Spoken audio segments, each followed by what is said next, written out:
ओम शांति। आज 17 जून 2021 की बाबा की वाणी है। आज बाबा कहते, मीठे बच्चे, तुम पारलौकिक बाप को यथार्थ रीति जानते, इसलिए तुम्हें ही सच्चे प्रीत बुद्धि व आस्तिक कहेंगे। कि बाप को जानते हैं इसलिए सच्ची प्रीत है। अभी तक हम जानते नहीं थे, प्रीत थी, लेकिन वो प्रीत अनेकों के साथ। जैसे हम कहते हैं ना कि कोई राम को, श्री राम को मानते, कोई श्री कृष्ण को, गणेश को, हनुमान जी को, देवी को, तो अलग अलग जगह बुद्धि भटकती थी। अभी एक बाप का सच्चा परिचय मिला तो सच्ची प्रीत और बुद्धि योग एक के साथ। प्रश्न है, बाप के किस कर्तव्य से सिद्ध होता है कि वह भक्तों का रक्षक है? बाप के किस कर्तव्य से सिद्ध होता है कि वह भक्तों का रक्षक है?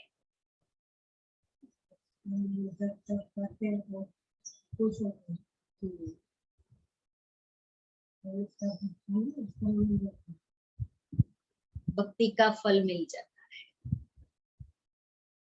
बाबा ने कहा, सब भक्तों को रावण की जेल से छुड़ाना, इनसॉल्वेंट से सॉल्वेंट बनाना, यह एक बाप का ही कर्तव्य है। जो पुराने भक्त है उन्हें ब्राह्मण बनाकर देवता बना देना, यही उनकी रक्षा है। एक तो रावण की जल से छुड़ाना, इनसॉल्वेंट माना अपवित्र आत्माओं को सॉल्वेंट अर्थात पवित्र बनाना।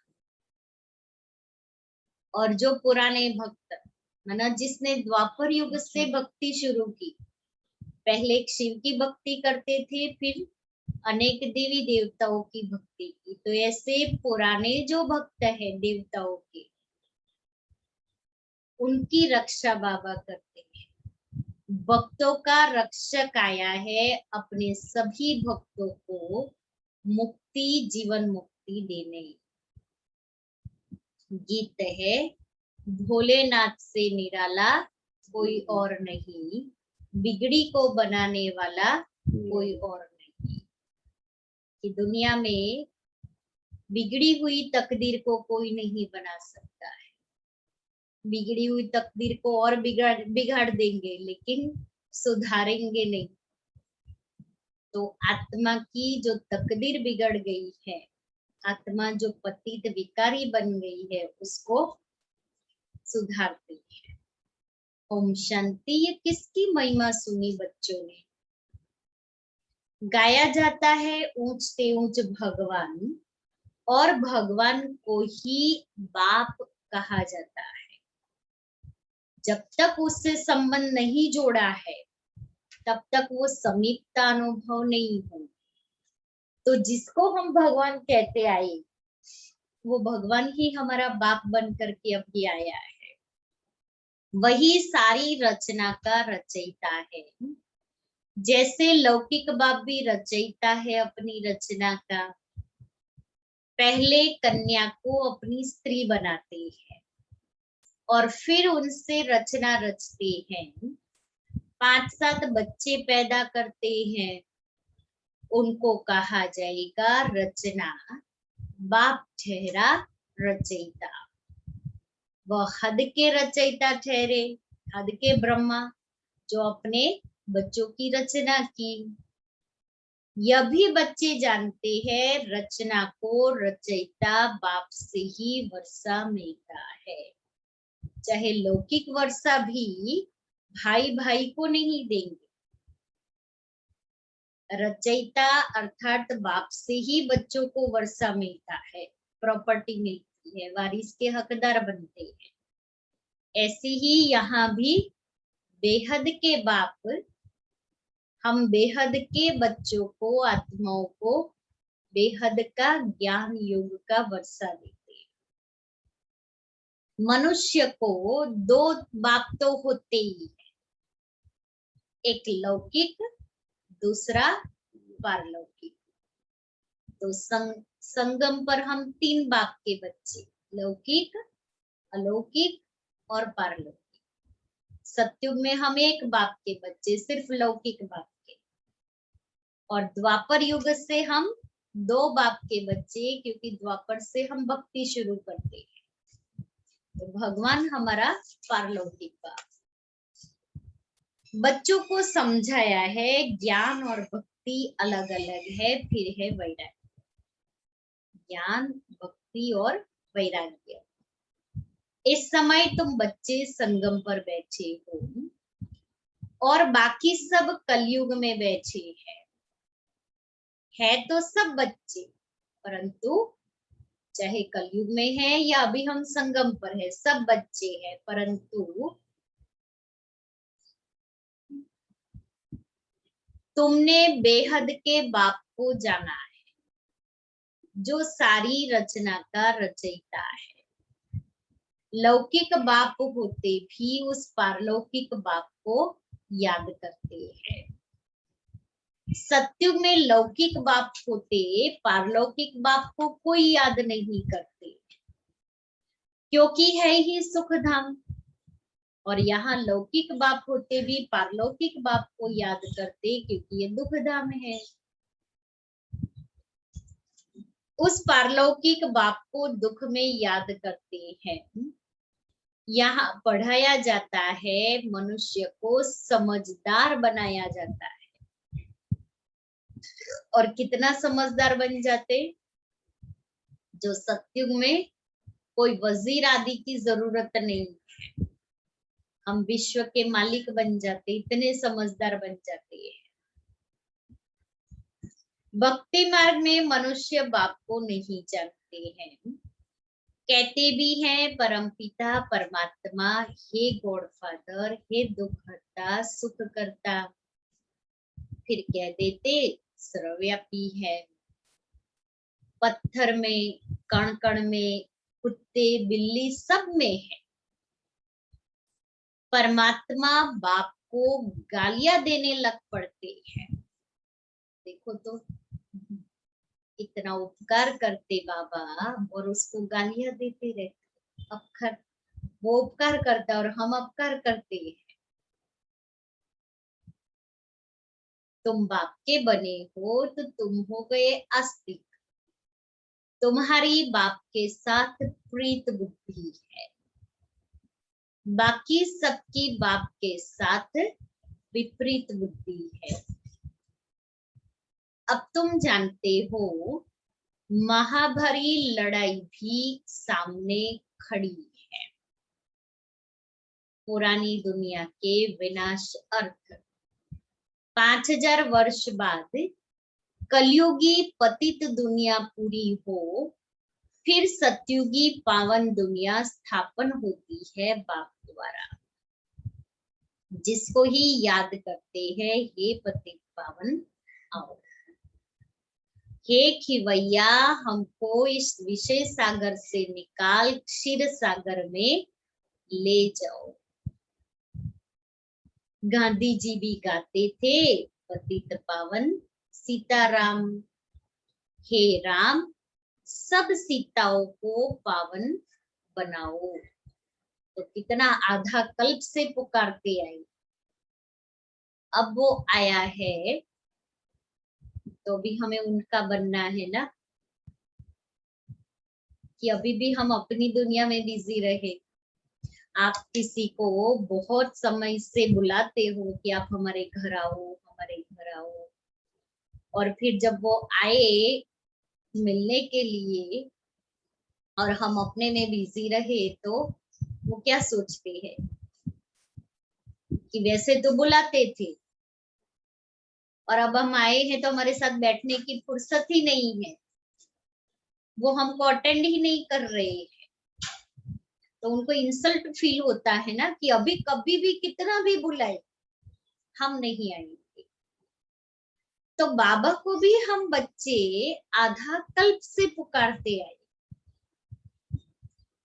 बाबा आओ आओ, हमारे दुख हरो, हमें पावन बनाओ, हमें सुख दो, हमारी चिंता हर लो। अब वो आया है और डायरेक्ट हम उसके सामने बैठे, और सामने बैठ करके वो हम बच्चों को कहते हैं सिर्फ एक मुझे याद करो, अगर देहधारी को याद किया तो रोना पड़ेगा। और हम अनेकों को याद करने लग गए, हम अपनी दुनिया में मस्त है और वो हमें देख रहा है कि बुलाया था मुझे अपने वहां, अब मैं बैठा हूं सामने। आजकल किसी कोई बैठा हुआ हो और हमारा कॉल आ जाता है, तभी भी अच्छा नहीं लगता है ना। तो अब सोचो कि मैं कितने सारे कॉल्स में बिजी हूँ।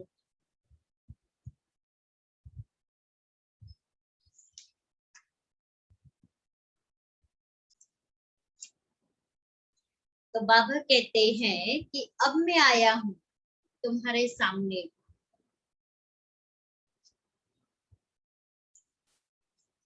तो वह तुमको पतित से पावन बना रहे हैं, तुमको कहाँ भी धक्के नहीं खिलाती है।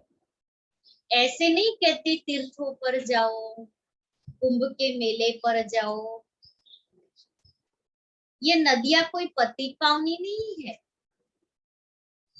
जहाँ नदी और सागर का संगम होता है वहां लोग स्नान करते हैं, एंजॉय करने जाते हैं। पावन तो कोई बनता नहीं है। अब इतनी भीड़ में क्या एंजॉय करेंगे। कितनी भीड़ होती है, धक्के से धक्का लगता रहता है, पानी गंदा, और उस गंदे पानी में स्नान करो। पुकारते हैं बाप को, हे पतित पावन बाबा हमको पावन बनाओ। बाकी पानी की नदियां तो सारी दुनिया में है, वह थोड़ी पतित पावनी है।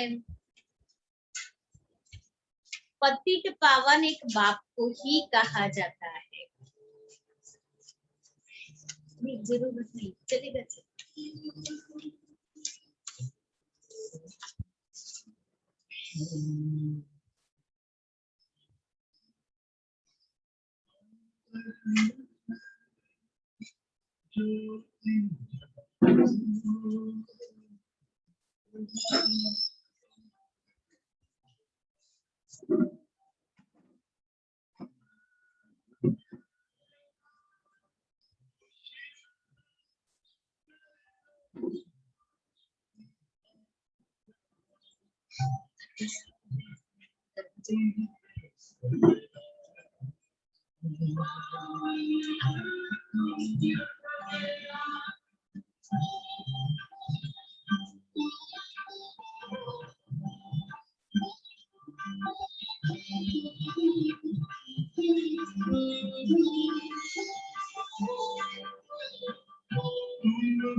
शक्ति।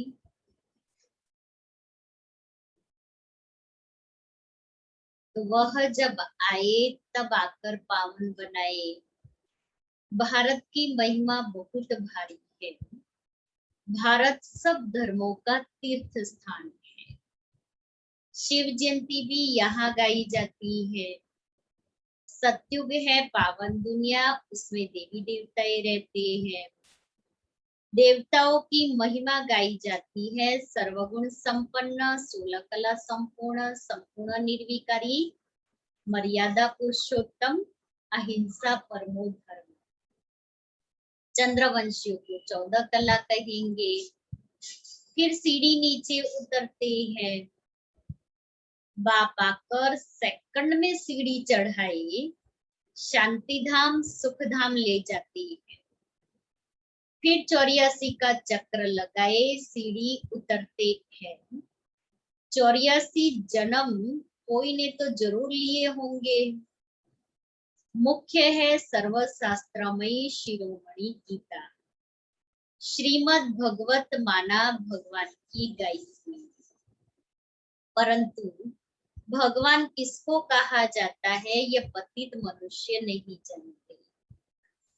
पतित पावन सर्व का सद्गति दाता एक निराकार शिव है, परंतु वह कब आया यह कोई नहीं जानते।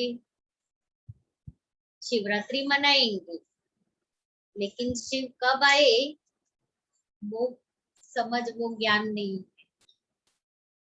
बाप आप ही आकर अपना परिचय देते हैं। इसलिए कहते हैं ना, शिव स्वयंभू है। कोई देवी देवताओं के लिए ऐसे नहीं कहा स्वयंभू है, शिव के लिए स्वयंभू कहते हैं, अर्थात वो स्वयं आकर के अपना परिचय देते हैं। दूसरा, शिवलिंग जब शिवलिंग की स्थापना करते हैं तो ऊपर से शिवलिंग को नीचे लाते हैं, और बाकी देवी देवताओं की मूर्तियों की प्राण प्रतिष्ठा करनी हो तो दरवाजे से करते हैं। क्यों?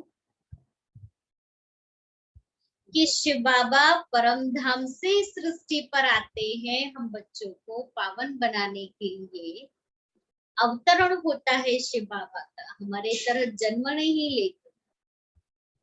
तो अवतरण दिखाया है, इसलिए ऊपर से शिवलिंग नीचे लाते, और देवताएं स्वर्ग में जाते हैं पवित्र बन करके। तो स्वर्ग के गेट खुलते हैं देवताओं के लिए जब मनुष्य आत्मा दैवी गुणों से संपन्न बन जाती है, संपूर्ण पवित्र बन जाती है, तब वो देवता इस पतित दुनिया में नहीं रह सकते। तब उनके लिए वो नई दैवी दुनिया, जिसको हम स्वर्ग कहते हैं, वो स्वर्ग की स्थापना बाबा करके करते हैं। तो वो स्वर्ग के द्वार खुलते हैं और देवताएं जाते हैं। इसलिए देवी देवताओं की मूर्तियों की प्राण प्रतिष्ठा की जाती है, अर्थात उस मूर्ति में प्राण भरते हैं, विधिवत उसकी पूजा करते हैं और उस मूर्ति को वहां स्थान पर बिठाते हैं। तो देवताओं में और शिवलिंग में ये अंतर है। अभी तक तो समझते नहीं थे, अभी बाबा ने आकर के हम बच्चों को ये समझ दी है।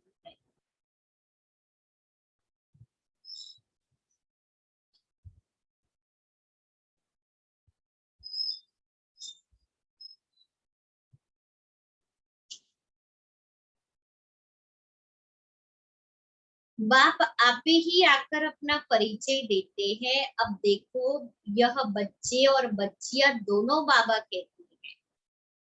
गाया भी जाता है, तुम माता पिता हम बालक तेरे, तुम्हारे इस राजयोग सीखने से सुख घनेरे मिलते हैं। तुम यहाँ आते ही हो बेहद के बाप से स्वर्ग के 21 जन्मों का वर्षा पाने। अब शिव जयंती भी भारत में ही मनाते हैं, रावण भी भारत में ही दिखाते हैं, परंतु अर्थ कुछ भी नहीं जानते। शिव हमारा बेहद का बाप है, ये एक भी नहीं जानते, सिर्फ शिव की पूजा करते रहते हैं। जब सारा जड़ तमो प्रधान हो जाता है तब बाप आते हैं। नई दुनिया में भारत स्वर्ग था, भारत में ही सतयुग था, भारत में ही अब कलयुग है।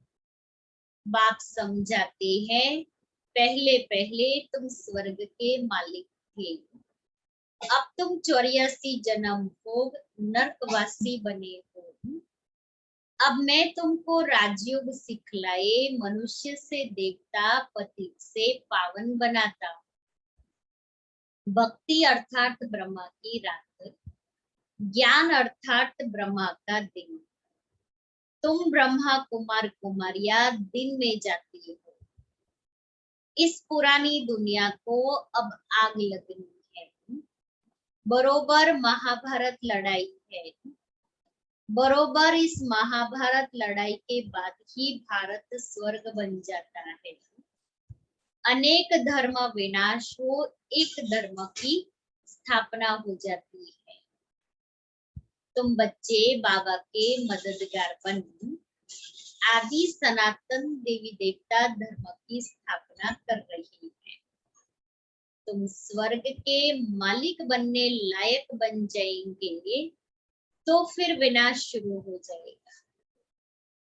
तो अभी किसके लिए रुका हुआ है, कौन रोक रहा है? बेचारी आत्माओं को और पति दुखी कौन बना रहा है? हम बच्चे, क्योंकि जब तक हम तैयार नहीं होंगे परिवर्तन कैसे होगा? नई दुनिया में रहने वाले तैयार तो होने चाहिए ना। तो देवी देवता नहीं बनेंगे, देवी देवता तैयार नहीं होंगे, गेट कैसे खुलेंगे? तो अभी आत्माओं को और दुखी नहीं करो और पतित नहीं करो। बस अभी क्या करें, धूल लगाए। देखो, हमारी दादियों के अंदर जब धूल लगी ना, कर्मातीत बन गई। बड़ी दीदी थी हमारी, अभी जुलाई मास बड़ी दीदी का मास कहेंगे, क्योंकि 28 जुलाई बड़ी दीदी अव्यक्त हुए थे। जून मास मम्मा का मास, जुलाई मास दीदी का मास, अगस्त में हमारी दादी प्रकाश मणि जी हुई। तो बड़ी दीदी को ढूंढ के अब घर जाना है और वो उपराम हो गई। कोई कुछ भी कारोबार की बात सुनाता या कुछ और बात सुनाती, दादी दीदी कहती थी छोड़ो ये सब बातें, अब तो घर जाना है, घर जाना है। तो बड़ी दीदी ने घर जाने की धूम लगाई और बड़ी दीदी अव्यक्त हो गई। मम्मा ने कहा मेरी हर घड़ी अंतिम घड़ी है, हुक्मी हुक्म चला रहा है और हमें चलना है। बड़ी दादी ने मुझे कर्मातीत बनना है, तो कर्मातीत बनने की धूम बड़ी दादी ने लगाई और कर्मातीत बन गई। दादी जानकी ने मैं कौन मेरा कौन और मुझे क्या करना है ये धून लगाई और दादी जानकी अव्यक्त हो गई। और हमारी दादी गुलजार जो वो न्यारी और प्यारी, बाबा करा जो करा रहा है बाबा करा रहा है, और साइलेंस की गहराई में चली गई। तो हमारी एक एक दादियों ने हमें एक एक बात का पाठ पक्का कराया। उन्होंने अपने जीवन में वो एक बात का पाठ पक्का किया और सभी संपन्न संपूर्ण अव्यक्त कर्मातीत फरिश्ता बने। तो अभी हमें भी क्या करना है? दादियों ने तो हमें वो अव्यक्त होकर के बहुत बड़ा इशारा दिया है। सबसे पहला इशारा बड़ी दादी गई, वो हमारे लिए बेल बजी कि अभी समय नहीं है। फिर भी 13-14 साल हो गए दादी को गई। फिर हमारी दादी जानकी गई 1 साल के पहले। दूसरी बेल दादी ने बजाई, चलो अभी तैयार हो जाओ। फिर 1 साल के बाद हमारी दादी गुलजार गई, तीसरी बेल बजी कि अभी तो समय ही नहीं है। और दादी जानकी गई। दादी की विशेषता थी, दादी ने मनसा सेवा बहुत की है दादी जानकी ने। तो दादी जानकी अव्यक्त हो गए और ऑनलाइन सेवा का नया पार्ट शुरू हो गया। मनसा सेवा बैठे बैठे वो सेवा का पार्ट शुरू हो गया। हमारी दादी गुलजार गई, उसमें और एडिशन हो गया। तो देखो बाबा ने तो हम बच्चों को समय प्रति समय इशारा दे दिया। अब उन इशारों को हमें समझना है कि हमें अभी कौन सी धुन लगानी।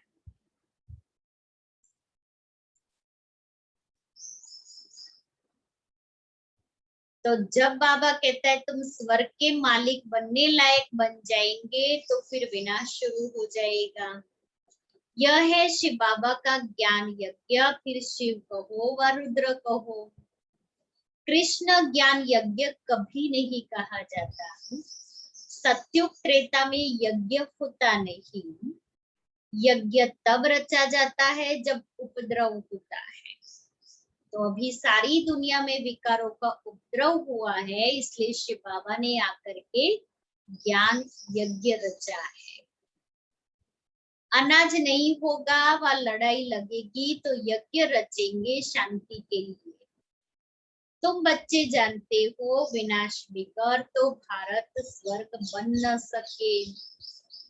भारत माता शिव शक्ति सेना गाई हुई है।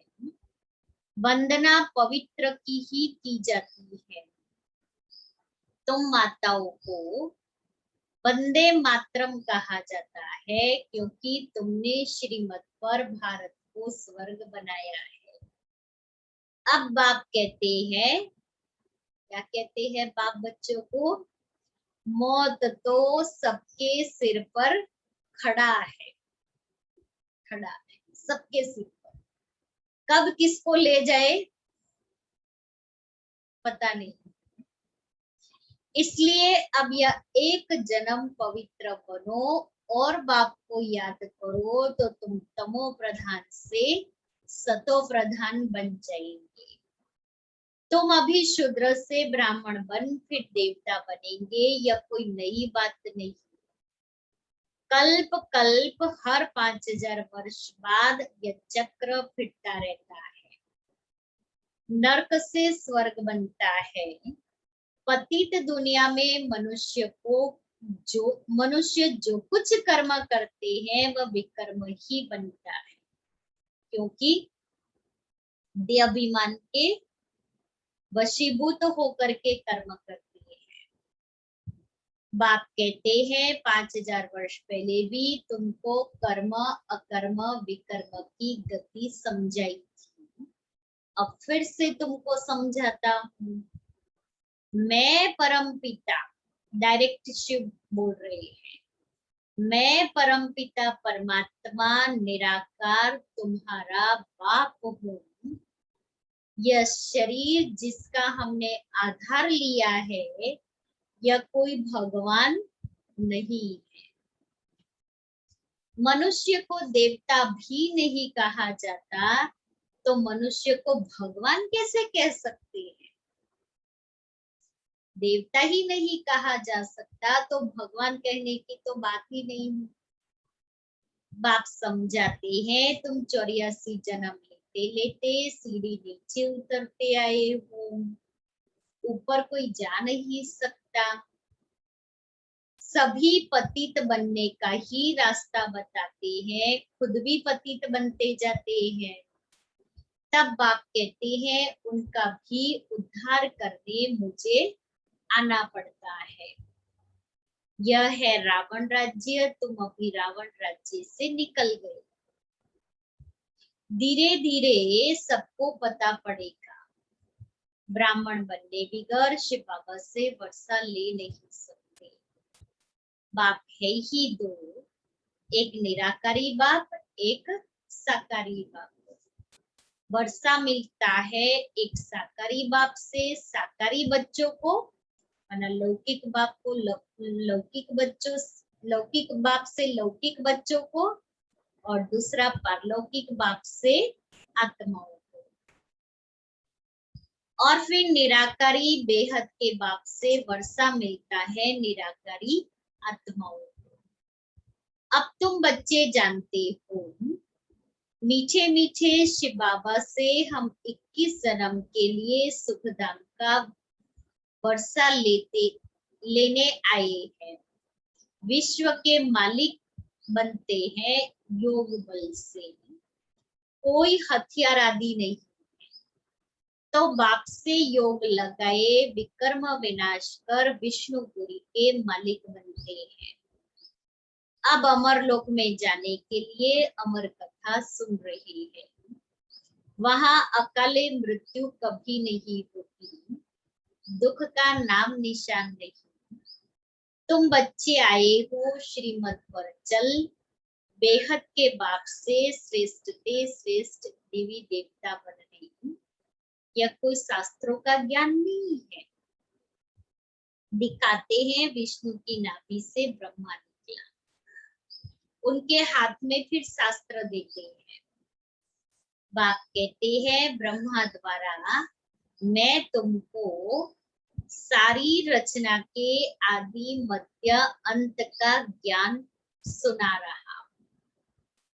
मैं ही ज्ञान का सागर हूँ। गाते भी है, ज्ञान सूर्य प्रगटा, अज्ञान अंधेर विनाश। अर्थात ज्ञान सूर्य बाप जब आते हैं तो अज्ञान का अंधियारा खत्म होता है। वैसे भी लाइट होती है तो लाइट करो तो अंधकार आप ही चला जाता है। तो ज्ञान की भी रोशनी मिलती है तो अज्ञान आप ही चला जाता है। सत्युग में अज्ञान होता नहीं, बस सचखंड था तो भारत हीरे जैसा था। हीरे जवाहरों के महल बनते हैं। अभी तो मनुष्य को पूरा खाने के लिए भी नहीं है। इनसॉल्वेंट विश्व को फिर सॉल्वेंट कौन बनाए? इनसॉल्वेंट अर्थात अपवित्र, सॉल्वेंट अर्थात पवित्र। यह बाप का ही काम है, बाप को ही तरस पड़ता है। कहते हैं तुमको राजयोग सिखाने आया। नर को नारायण, नारी को लक्ष्मी बनाता हूँ। भक्तों का रक्षक तो है ही बाप। तुमको रावण की जेल से छुड़ाए सुख धाम में ले जाता हूँ। सारी दुनिया में जो ब्राह्मण बनेंगे वही देवता बनेंगे। ब्रह्मा का नाम भी माला है, प्रजापिता तुम ब्राह्मण हो सबसे उत्तम, तुम भारत की सच्ची रूहानी सेवा कर रहे हो। बाप की याद से ही विकर्म विनाश होंगे और कोई रास्ता नहीं है पतित से पावन बनने का। कोई शॉर्टकट नहीं है। यहाँ दुनिया में शॉर्टकट होते हैं, यहाँ तो एक ही बना हुआ है रास्ता याद का, उसी रास्ते पर चलना है।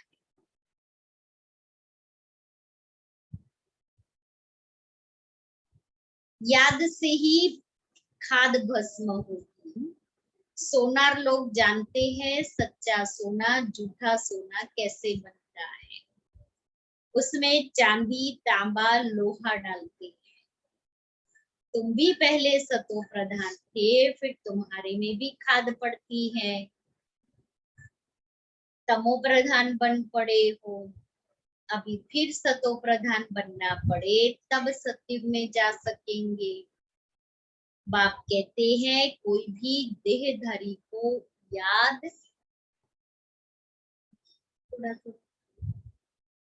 बाबा कहता है कोई भी देहधारी को याद नहीं कर रहा है और सारा दिन किसी जरूर मना पुरुषार्थ नहीं करना पड़ता है देहधारी को याद करने का, आप ही आ जाती है। बैठे हैं याद आ गया, कुछ भी कर्म करते हैं कोई पुरुषार्थ नहीं, फट से बुद्धि में आ जाएगा। गृहस्थ व्यवहार में रहते एक बाप के सिवाय और कोई को याद नहीं करो तो तुम स्वर्गपुरी के मालिक बन जाएंगे। स्वर्ग अथवा विष्णुपुरी थी, अब रावणपुरी है, फिर विष्णुपुरी बनेगी जरूर। साधु संत आदि सबका उद्धार करने आता हूँ। तभी कहा जाता है यदा यदा ही धर्मस्य ग्लानिर्भवति भारत।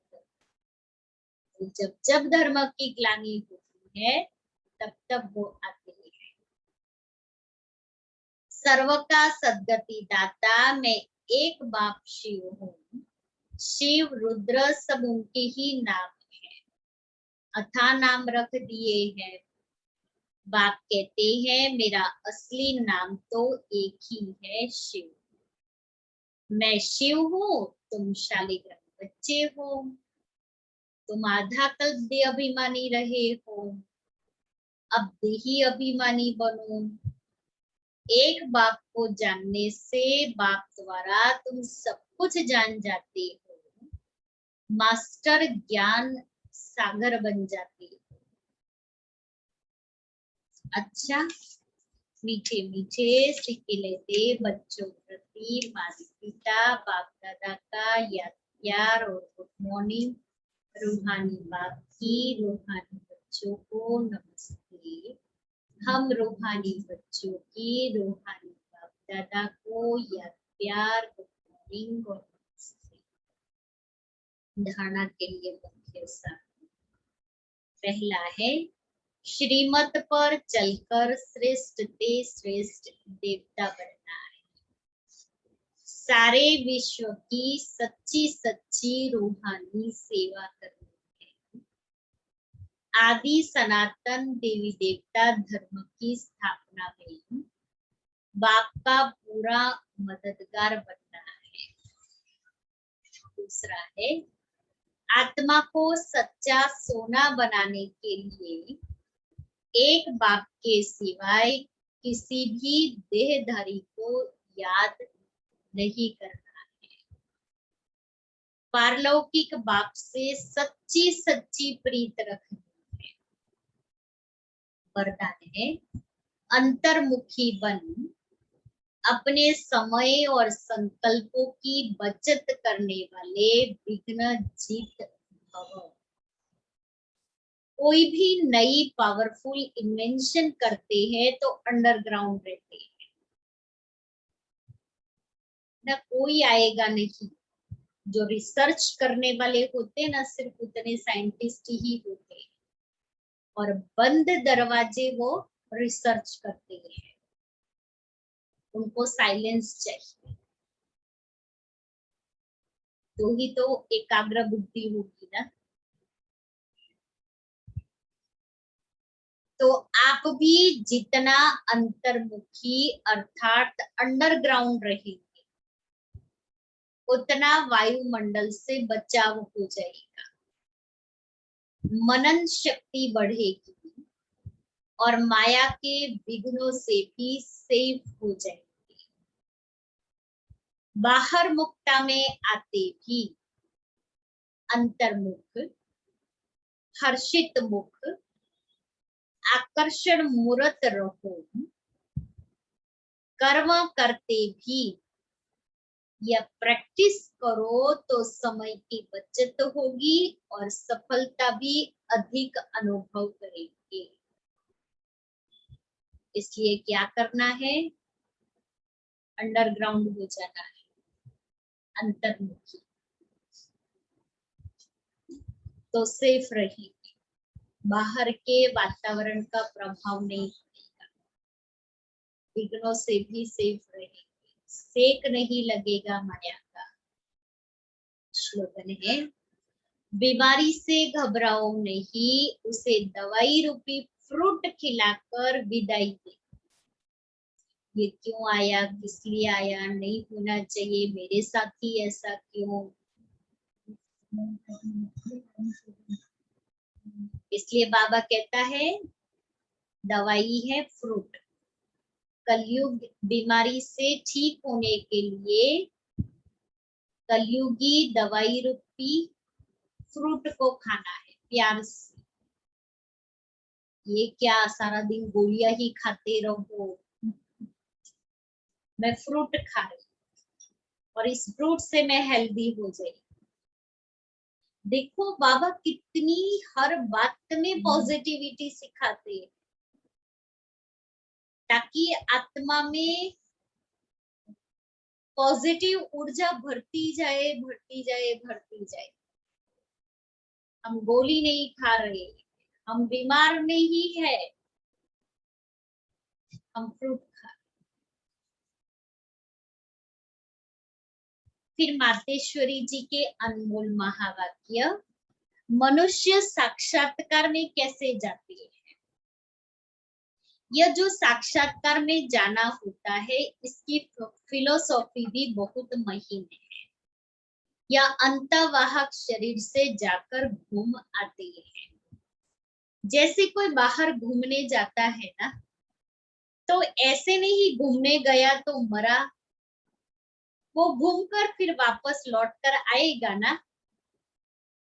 तो यह भी आत्मा इस बॉडी से निकल अंतवाहक शरीर से सैर करने जाते हैं। अंतवाहक शरीर माना हमारा लाइट का सूक्ष्म शरीर, उसको अंतवाहक शरीर कहते हैं या फरिश्ता कहते हैं, क्योंकि फरिश्ते लाइट रूप में होते हैं। तो मम्मा कहती हैं बॉडी से आत्मा इस बॉडी से निकल अंतवाहक शरीर से सैर करने जाती है। थोड़े समय के लिए इनकी आत्मा उड़ता पंछी है। यह भी परमात्मा का काम है जो उनकी रस्सी को खींच दिव्य दृष्टि से उनको साक्षात्कार कराता है। शिव बाबा कराता है। जैसे रात को हम जब शरीर से न्यारी आत्मा को सुख पथ अथवा स्वप्न की अवस्था में चले जाते हैं, जब हम सोए हुए होते,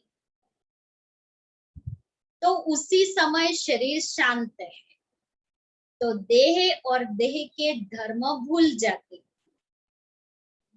परंतु ऐसे नहीं कोई शरीर मर गया, सो जाते हैं तो देह भी भूली हुई है, देह के धर्म भी भूले हुए हैं। मर तो नहीं गए हैं ना, भूले हुए हैं।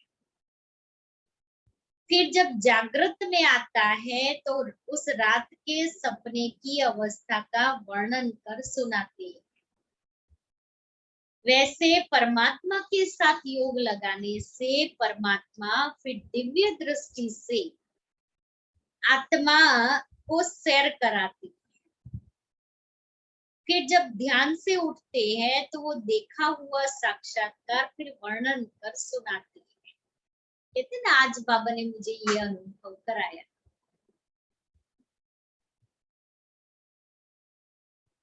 तो वह स्वप्न रजोगुण तमोगुण भी होता है, यह ध्यान फिर सतोगुण अवस्था है। तो ध्यान में कोई शरीर मरता नहीं है, मगर शरीर की भासना गुम हो जाती। कितना मम्मा ने क्लियर किया कि जब हम बाबा को याद करते हैं तो हम शरीर से आत्मा डिटैच हो जाती है।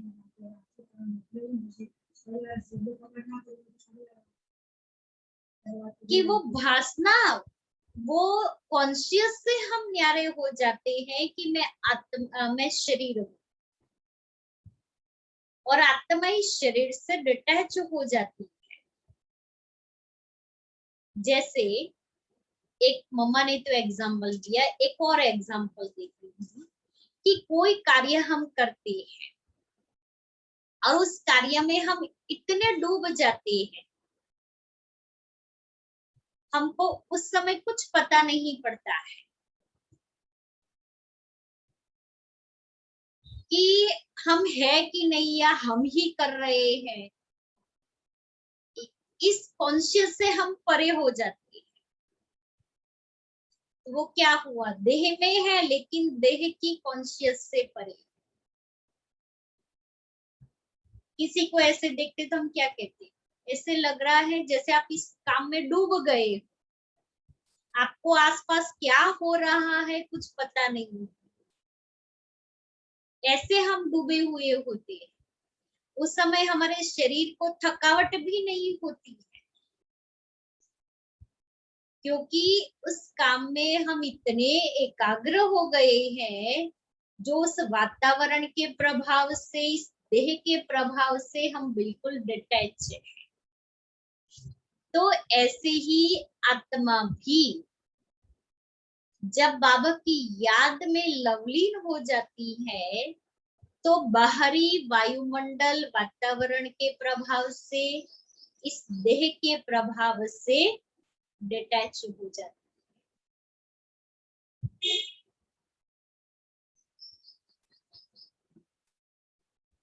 तो शरीर की भासना गुम हो जाती है कि मैं शरीर हूं।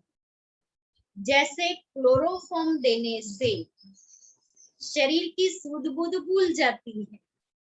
तो मम्मा ने एग्जाम्पल कितने बिल्कुल एप्रोप्रिएट दिए हैं। देखो, डॉक्टर जब कोई अंग को डेड करते हैं तो इंजेक्शन लगाकर डेड कर देते हैं, परंतु और इंद्रियां तो चलती है। तो ध्यान भी इसी तरह से है कि आत्मा कोई उड़कर सैर कराती है, परंतु शरीर मर नहीं जाता। अब यह रस्सी खींचने की स्मृति भी परमात्मा में है, न कि मनुष्य आत्मा में। अच्छा, ओम शांति।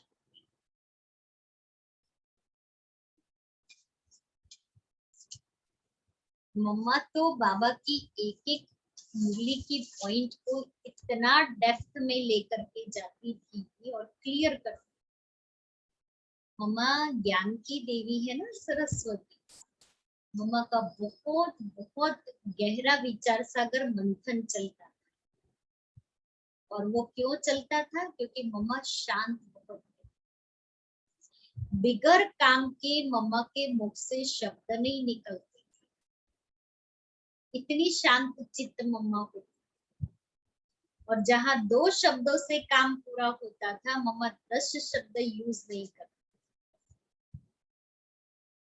आज का हमारा स्वमान है, मैं शुभ भावना से संपन्न, मैं शुभ भावना से संपन्न।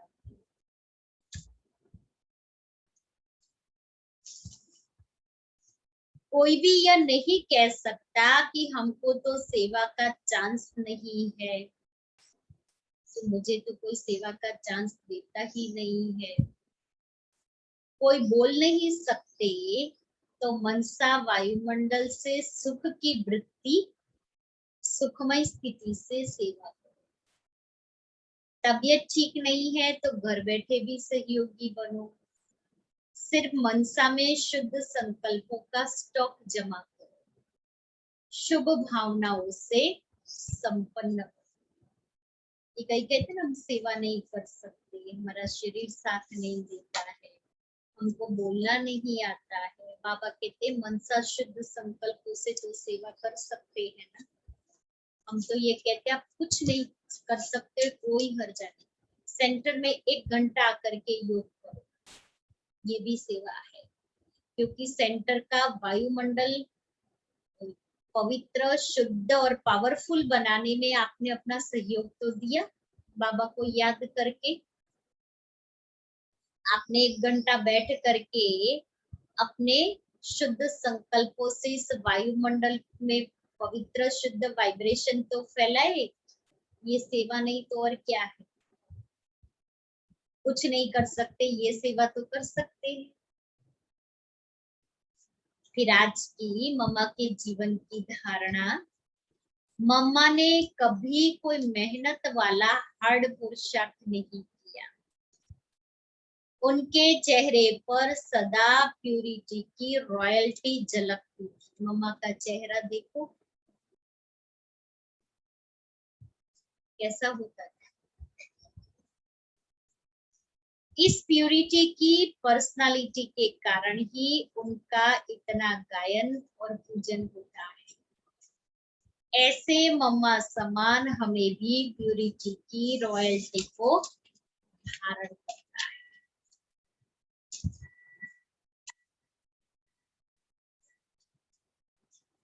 आज बाबा ने कहा सच्चा सोना बनना है, श्रीमत पर चलना है, सच्ची सच्ची रूहानी सेवा करनी है, बाप का मददगार बनना है।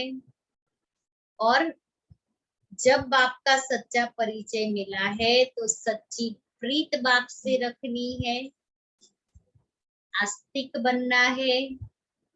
84 जन्म हमने ही लिए हुए हैं और कोई ने 84 जन्म नहीं लिए हैं। देहधारी को याद नहीं करना है, विकर्म विनाशिक बाप की याद से ही होने वाले हैं और कोई उपाय नहीं है। पतित से पावन एक बाप ही बनाते हैं और अंतर्मुखी बन जाना है, अंडरग्राउंड चले जाना है। हम अभी रिसर्च लैब में बैठे हैं, हम रिसर्च कर रहे हैं। कौन सा रिसर्च कर रहे हैं? अपने संस्कारों को परिवर्तन करने के लिए हम लैब में बैठे हुए हैं। तो अभी अंतर्मुखी, एकाग्र, साइलेंस हो करके अपने एक एक संस्कारों को सामने लाओ, उसके ऊपर रिसर्च करो और उसको रिमूव करो। तो अपने पर प्रयोग करने हैं। सच्चे सच्चे साइंटिस्ट बनना है, रूहानी साइंटिस्ट। वो है जिस्मानी साइंटिस्ट, हमें रूहानी साइंटिस्ट बनना है। और आज सतगुरुवार है, इसलिए हर एक बाबा का भोग स्वीकार करने के लिए जरूर सेंटर पर आए। और अभी सेंटर खुल गया है। बाबा ने कल कहा ना, ब्राह्मणिया सारा दिन सुबह से शाम तक सर्विस पर है, इसलिए हम सर्विस पर है। आ जाओ सुबह, फिर 11 बजे, फिर शाम को क्लास चलते हैं। आप सभी आओ, बाबा से प्राप्तियों का अनुभव करो। बाबा की ये सर्विस सेंटर आपके लिए है। ये स्कूल ओपन हो गई है, यूनिवर्सिटी में पढ़ना शुरू हो गया है, ये लैब भी है, ये यूनिवर्सिटी भी है, ये पाठशाला भी है, ये स्कूल भी है, जो कहो वो सब है। हाँ, हॉस्पिटल भी है, रूहानी हॉस्पिटल भी है।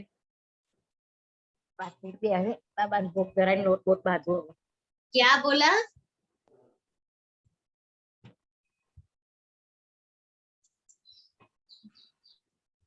तो हर एक को आना है, आओ, देखो, आपको भी अच्छा लगेगा, हमें भी अच्छा लगेगा। बाबा ने आप लोगों को अपने पास बुलाने के लिए परिस्थितियां धीरे धीरे ठीक हो रही दीदी थी। हाँ मारे एक आ હું જઈને આવી જે સેન્ટર ઉપર એની વિશેષતા જણાવવાની છે જો બધા 5 મિનિટ ટાઈમ હોય તો પછી हाँ जी, जरूर। ओम शांति।